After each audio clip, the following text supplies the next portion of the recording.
In today's video, we're going to refinish the drywall in our bathroom remodel project. We have a few things to do before we get started.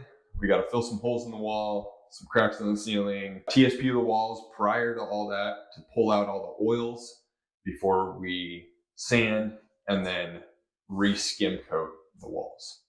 Let's get started.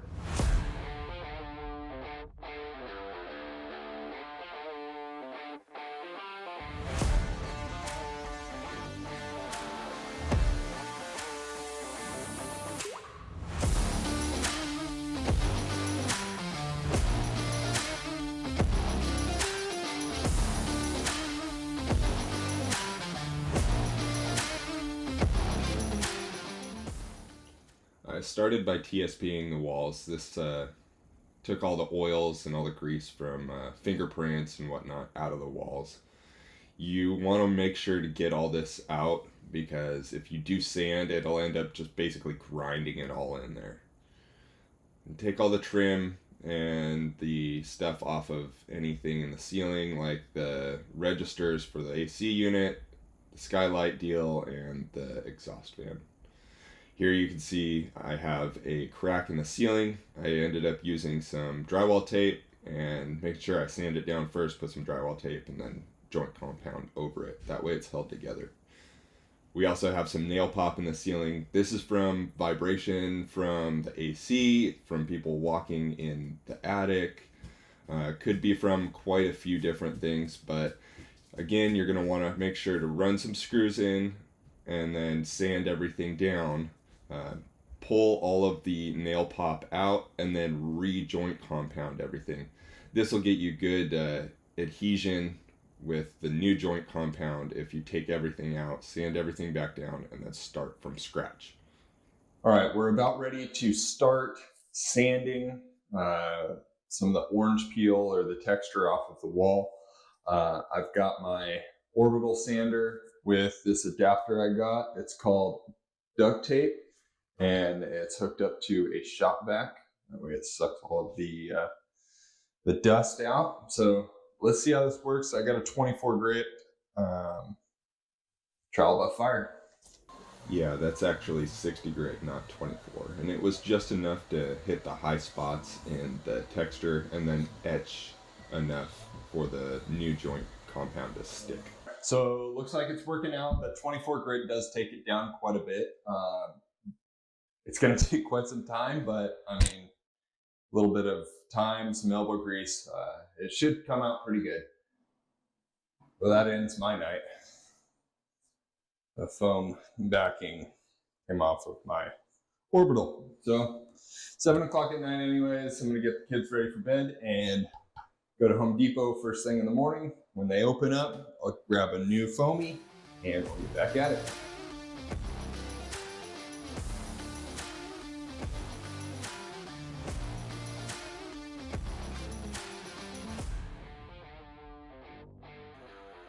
On a side note, if you're looking for a good arm workout, sanding your ceiling gives you some pretty good arm pump. So no drugs needed, you just go ahead and get your sander out. I feel this is the best way to mix this joint compound. Just putting it in a smaller bucket and pulling it out of there with the trowel is the best way to spread it. I use this paint mixing attachment for the drill. Got it at Home Depot for like $7, and it mixes the creamiest joint compound you got. I don't end up with any of the boogers and all the stuff in your joint compound. You know, when you're spreading it, you get that one booger that drags across the thing. Takes about a minute and ultra creamy.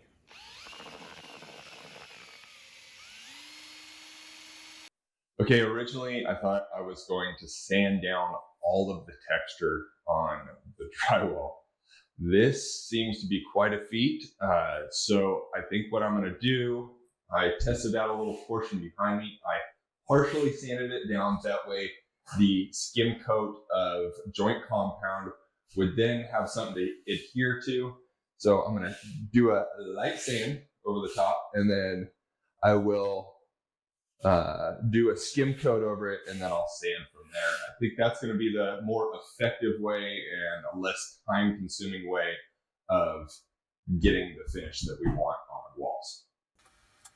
So I did start on the edge here. I had to push pretty hard, so I'm using a smaller trowel. And that's just because the thin set mortar for the tile is kind of porous, so I had to push it in pretty hard on there. After that, I used this bigger trowel and I could get going pretty quick. The rounded trowel, this is actually for concrete, but it worked really, really well on smoothing everything out.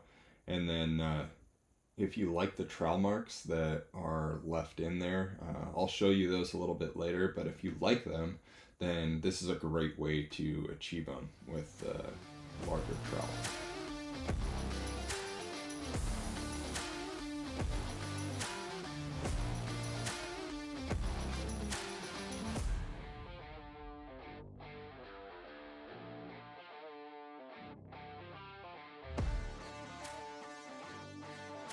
Yep, that's me, vacuuming the ceiling.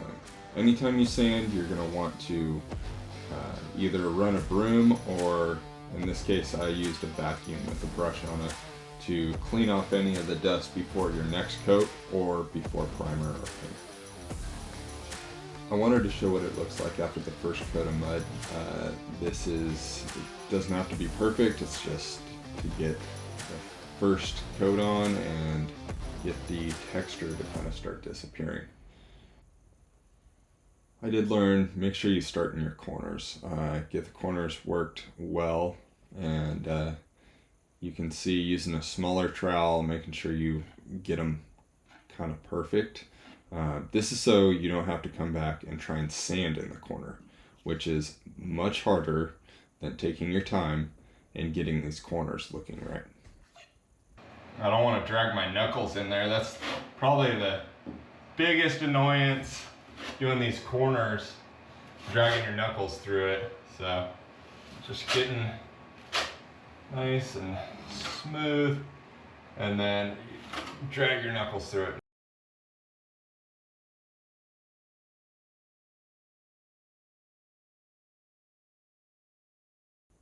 At this point, there's about 1.5 coats to go. You do one more coat that gets it near perfect, and then any blemishes at the end, you'll treat those on a case-by-case basis. All right, the final step in refinishing your drywall would be to sand it all down. Me personally, I'm going to sand everything down because I want a smooth, completely smooth finish. Some people do elect to keep the trowel marks in there, and that is a personal preference, and at times it does look good.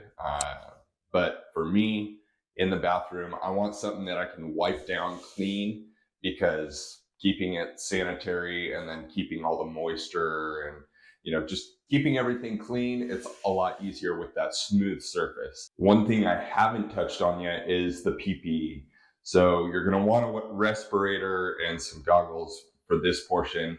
I haven't used one yet because I've had the sander hooked up to a vacuum, and that's got all of the particulate out of the air. That shop vac is just going to clog up with all of the dust because we're going to be sanding so much off this time. So first step, get your PPE on. Really? Right. So I wanted to showcase what the trowel marks looked like before sanding them off, and I do think it actually looks good, but in the bathroom, like I said earlier, I kind of just want to keep it clean. If you notice, I'm not going in any straight lines across the wall with the sander. This is because if I do that, you could end up seeing any lines or grooves that I would leave in the wall with the sander, because your eyes gravitate towards those straight lines. In a way to mask everything up, the walls aren't perfectly straight. There are areas where the joint compound or texture compound, whatever, that's a little thicker in some areas. So if you go in a circular motion or figure eights kind of back and forth, and then press a little harder in areas where you want to take more out, that's more of a way to get away with using that palm sander. I do go over at the end with the block, and that kind of straightens it out a little bit more. I'm using 220 here at the end, and that is how I get the finish look. After I finish up with blocking it all out, I find the last little marks that I need to cover up. I do my last very thin coat, just touching up some of the areas, and these you might not even be able to see, but I wanted to make it all perfect, so little perfectionist mind of mine, I'm going to see this for the rest of my life, so I might as well take the time and do it right. I can't believe we're almost finished with our bathroom remodel project. Next week I'll be installing the shower doors and completing the painting of the trim, the medicine cabinet, and the last of the light fixtures. Don't forget to follow me to see my next project, and thanks for watching.